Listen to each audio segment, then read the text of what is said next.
shut off on me a second ago. I'm going to go to part 2 now. Turn a little bit more.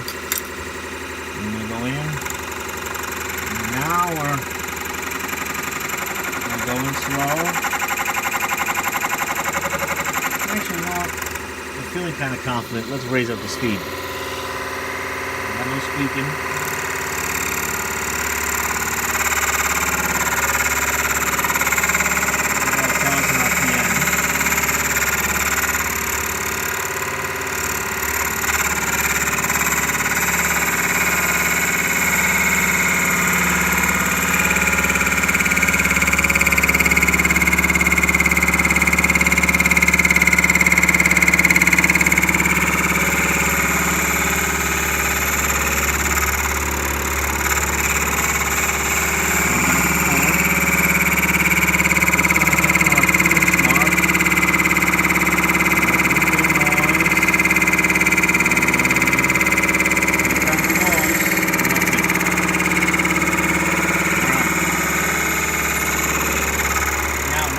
About using this method instead of using a drill is that at the end of the day there's a magic that happens, and the magic is, if you look at the hole, there are no burn marks.